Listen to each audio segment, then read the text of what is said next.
So I want you to imagine a world where money is just completely gone, like totally eradicated from existence. Okay, wow, that's big. Right. But not just money. Think about national borders being totally erased, governments completely dismantled, and then even the very concept of the family, or like marriage itself, is totally abolished. I mean, it sounds wild, honestly. You aren't just changing the rules of the game at that point. You're, completely erasing the board and throwing away the pieces. Exactly. And you have to ask, would that be a dystopian nightmare? Or is it like a perfect utopia? Because today, we are opening up a blueprint that actually argues this is the only possible way to save the human race. It is a staggering proposition. It really is. And that level of absolute total demolition is exactly what we're unpacking today. We're taking a deep dive into a translated text from March 2nd, 2024. It's authored by Shuofeng, edited by Qinyu, and it's titled The Future of Humanity, Shuofeng-Style Communism. And the mission for this deep dive is to explore this fascinating, honestly, incredibly radical blueprint for the future of our species. Because we are looking at a proposed world that relies entirely on a new state of human consciousness to even function. Which, requires us to suspend a whole lot of our everyday assumptions about how a society operates. Yeah, totally. Now, just to be crystal clear right up front, before we wade into the deep end here. Always a good idea. Yeah. This source material contains some very strong, very specific ideological concepts. And as always, neither of us here is endorsing this blueprint or taking any kind of political or philosophical side. Right, exactly. Our goal isn't to agree or disagree with Squithing's vision. We're acting completely impartially here. We're simply opening up this text to explore the concepts, the logic, and the ideas, exactly as they are contained within the author's original material. We just want to understand what is being proposed and, well, how the author justifies such a massive overhaul of human life. It's an exercise in exploring a truly unique perspective. And to understand the radical destination the author is proposing for humanity, we first have to understand his diagnosis of the present. Because he doesn't just think society needs a few tweaks, right? No, not at all. He believes our current reality is fundamentally structurally broken. And he builds this argument by starting with a really sweeping critique of human history. And when you say sweeping, I mean, the text really doesn't pull any punches. It looks back over the last 5,000 years of human civilization. Yes. Sufeng looks at the past 5 millennia across every inhabited continent. So we're talking Europe, Africa, Asia. Literally everywhere. Everywhere. The Americas, Oceania. And his conclusion is that the recurring defining themes of human existence everywhere are just war, hunger, disease, turmoil, and natural disasters. Which is an incredibly bleak lens through which to view history. It is. It really is. In fact, the text makes a remarkably bold, absolute claim here.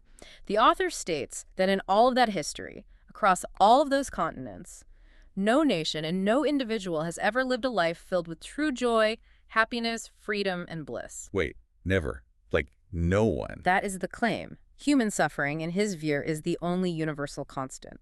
Wow. Okay, let's unpack this. Because surely, throughout history, human beings have built institutions specifically to try and mitigate that suffering. You would think so. Right. I mean, we built laws to stop crime. We built economies to trade goods and stop starvation. We built religions to find peace. Well, the author acknowledges those institutions, but he completely flips their purpose on its head. He points a finger directly at the very pillars we rely on. The nations and the money. Nations, religions, political parties, money, and power. Shuofeng argues that these traditional pillars of society, they do not solve human suffering. They actually increase the burden. Oh, I see. It's like having a leaky pipe in your house. Okay, I like that. But instead of actually fixing the pipe, you just keep buying more buckets to catch the water. And eventually you have so many buckets cluttering up the house that you can't even walk around. Yes. And Shuofeng is basically saying that the buckets, our nations, our money, our power structures, they are what's causing the water damage in the first place. Oh, wow. If you accept his premise that these foundational institutions are the very source of human pain, then trying to reform them is completely pointless. Because you can't patch the leaky pipe if the pipe itself is the core of the problem. Exactly the logic of the text. Therefore, the author's conclusion is absolute eradication. Just tear it all down. Right. For humanity to find any kind of genuine relief, nations must disappear. Religions must vanish. Political parties must cease.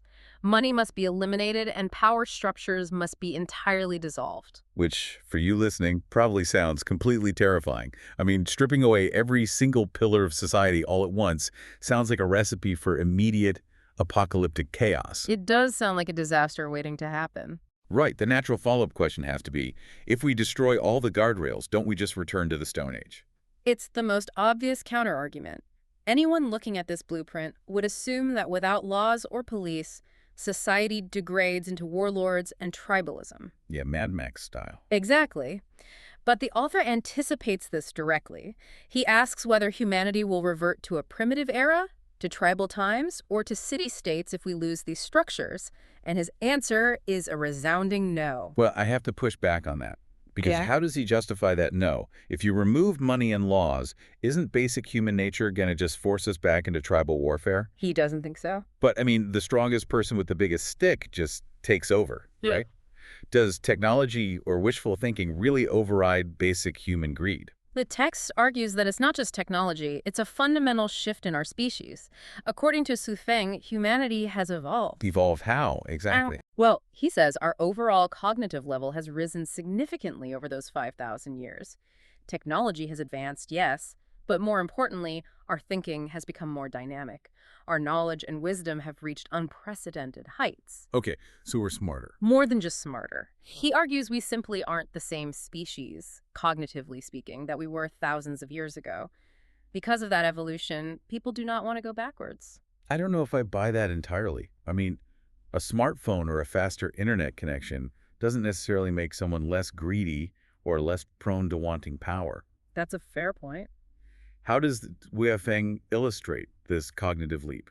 Does he give a concrete example of how we are evolving away from primitive instincts? He does, actually, and he uses a highly specific, very telling comparison here. Oh, yeah. Yeah. To back up his point that we won't regress to primitive tribal times, he compares it to a micro-level trend in modern society. He points out that an, quote, increasing number of individuals are reluctant to enter the marital and familial hardships. Wait. He equates humanity's reluctance to return to, like, primitive warlord times with people not wanting to get married. Yes. It reveals a major pillar of his worldview.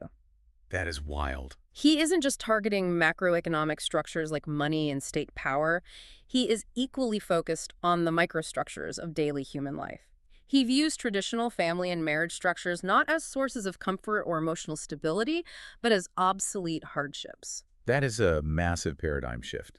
I mean, most people view the family as the fundamental building block of society. Right. It's like the one safe harbor in a chaotic world. But in his view, an evolving humanity is naturally trying to escape the confines of marriage and family, just as it is trying to escape the confines of nations and religions. So they're both just cages to him. Exactly. To the author, the nuclear family is simply another outdated framework holding us back. It's a structure built on ownership and exclusivity, which he believes creates suffering.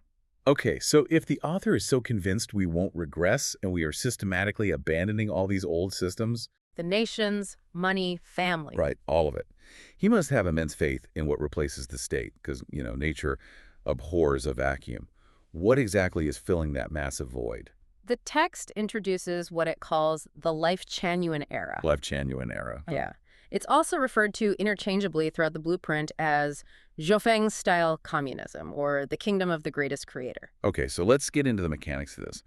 Because talking about a utopian society on paper is easy, but the day-to-day logistics are what make or break it. Definitely. The text says there are no constitutions, there are no laws, there are no regulations whatsoever. So imagine waking up tomorrow as a player in an open-world video game where all the rules, boundaries, and private property settings have been completely turned off. Just total freedom. Yeah. And you are relying entirely on the honor system. Functionally, how does this actually work on a Tuesday morning? Well, in this blueprint, society functions because individuals adhere to a shared, internalized set of guiding values, not external laws enforced by police or courts. So it's all internal. Exactly. Resources aren't hoarded, they are shared globally. And the text uses this really fascinating paradox to describe the economic reality of this Lifechanyuan era. What's the paradox? It states that, quote, everyone possesses nothing yet owns everything. Possesses nothing yet owns everything. Okay, let's test that. Let's do it. If I want to drive a car, right, there is no private property.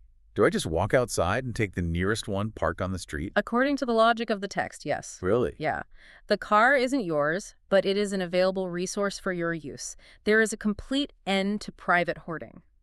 Wow. You don't have a personal bank account, you don't have a deed to a house, but you have access to the wealth and resources of the entire globe. Okay, but who built that car? Yeah. I mean, if no one is getting a paycheck and no one is forced to work to pay rent or feed their family, who is doing the manual labor? Right. Who's taking out the trash or working the assembly lines? The author argues that without the structural pressures of money and mere survival, human motivation changes entirely. Okay, how so? When the artificial scarcity created by money is gone, the text claims individuals naturally become unselfish and selfless. Furthermore, without the burden and insular focus of the traditional nuclear family. Because marriages and families are completely abolished. Exactly. Because of that, people's energy is freed up. They come together organically to create what the author calls the most magnificent symphony of life. Symphony of life. Yes. The implication is that work becomes an expression of contribution rather than just a chore for survival. Okay, I have to be the skeptic here, and I know you listening might be having the exact same thought right now. It is a lot to accept. It sounds beautiful, right? A world with no laws, where everyone just shares everything, acts selflessly, and builds cars just for the joy of contributing to the symphony of life. Right. But it sounds like pure fantasy. Well, the author actually addresses that exact skepticism directly in the text. He writes, quote, "Can't imagine it. Impossible. In the universe, there is nothing that is impossible." So he knows it sounds crazy. Oh, he fully anticipates that people will dismiss this as mere conceptual exploration or, to use his own words, fantasy utopian communism. Oh, sure. I mean, I can say nothing is impossible, but that doesn't mean I can, flap my arms and fly to the moon. Exactly. Where is the proof that human beings can actually live this way without it degrading into total chaos? And this is where the text makes a very surprising pivot. The author insists this isn't just theory or a thought experiment. He asserts that the future of humanity is the Schoffen-style communism, specifically because it is backed by actual practical activity. Practical activity. Yes, he points to a real-world model called the second home. A real-world model. But like a beta test for this new society. Precisely. According to the text, this new model of human production and life started in April 2009. Wow, okay. And the author emphasizes that it has been running successfully for 15 years. Furthermore, he challenges the reader to look it up, stating there is a vast wealth of textual, visual, and video evidence of this working model available right now in the online world. That is a staggering claim. He's saying, don't just take my word for it, look at the proof. Yeah, look at the footage. We've been running a functioning prototype of a lawless, moneyless, familyless society for a decade and a half. But that brings up a massive, glaring contradiction. Which is? Well, if a working model of a perfect, joyful society has existed for 15 years, why hasn't the whole world adopted it? Right. If it's truly a magnificent symphony of life, you'd think people would be knocking down the doors to get in. Yeah. So what is the barrier to entry? Why are 8 billion of us still out here dealing with traffic jams, taxes, and global conflict? It's a great question, and the text is very clear about the barrier to entry, and it is the ultimate hurdle of this entire blueprint. It's the reason why scaling this from a small model to a global reality is so difficult. Okay, what is it? The author states that to enter the Schröfing-style communist lifestyle, humanity faces a monumental and challenging undertaking. We require a, quote, profound spiritual purification. Spiritual purification. Yeah. So the barrier isn't external. It isn't about finding enough land or building the right infrastructure. No. The barrier is entirely internal. Exactly. To make the society work, the text says we must first build a human soul garden. And building that garden requires intense, grueling psychological labor. You have to literally uproot negative and pessimistic emotional elements from the human heart. The text gives a very specific list of these weeds we have to pull up, doesn't it? It does. The list includes greed, jealousy, comparison, selfishness, laziness, complaints, hatred, and ego. Okay, let's build an analogy here. Because this shift from macro sociology to deep internal philosophy is the crux of the whole piece. I agree. It's like trying to run a flawless next-generation operating system on old, glitchy hardware. The hardware being the human mind. Right. Yep. And Xifeng is essentially running a diagnostic scan on humanity and finding that our default state is just riddled with errors. Yes, greed is a bug. Jealousy is a bug. Laziness and the constant need to compare ourselves to others, those are massive glitches in our source code. They absolutely are. So Shuofeng is saying you can't just install the shiny new Lifechanyuan operating system on a hard drive that's corrupted. You have to fix the internal hardware first. That perfectly captures the core philosophical premise of the text, and this is where we really need to linger on the depth of what he's proposing. The author states an absolute philosophical rule here. What's the rule? He says, quote, "All material phenomena are the outcomes of consciousness. The essence of the world lies in the formless manifestations." All material phenomena are the outcomes of consciousness. Wow, that is a heavy concept. Very heavy. Let's really drill down into what that means for the average person. He's saying that the physical world we see outside our windows is just a direct projection of what's inside our heads. Yes, exactly. And if we connect this philosophy to the practical application of building a society, it explains his entire logical framework. How so? Why can't you physically build a society without laws or money right now? Because if the essence of the physical world is just a manifestation of formless consciousness, then our current world, With all the wars and hoarding of wealth. right, with its rigid laws and inequality, it is simply a physical manifestation of our collective internal greed, our ego, and our jealousy.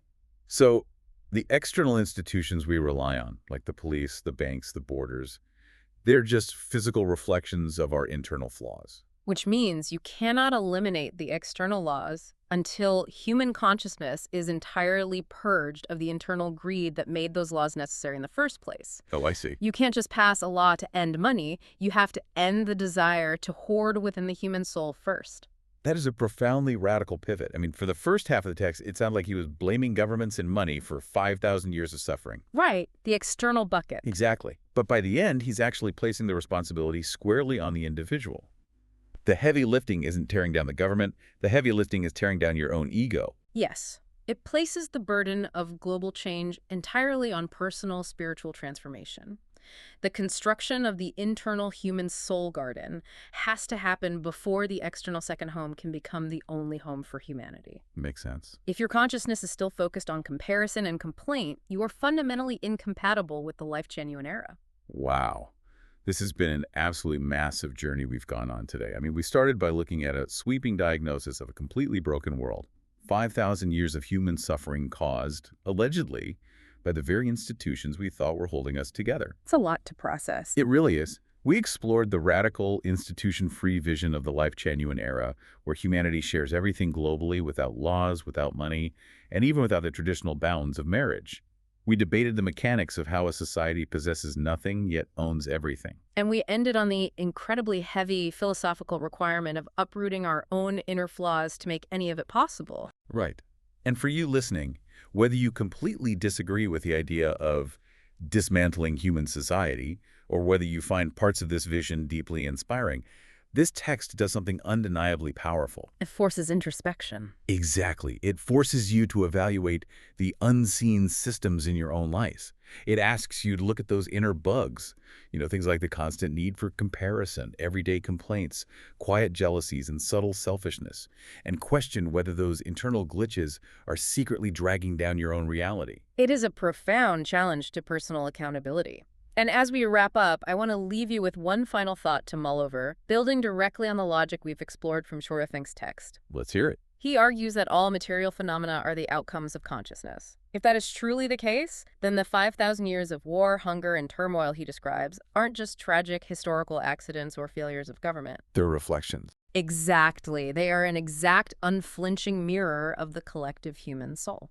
So before we can ever hope to redesign the architecture of the world outside, we have to ask ourselves, what exactly is growing in your own soul garden right now? From the blueprint of a new world back to the foundation of our own minds.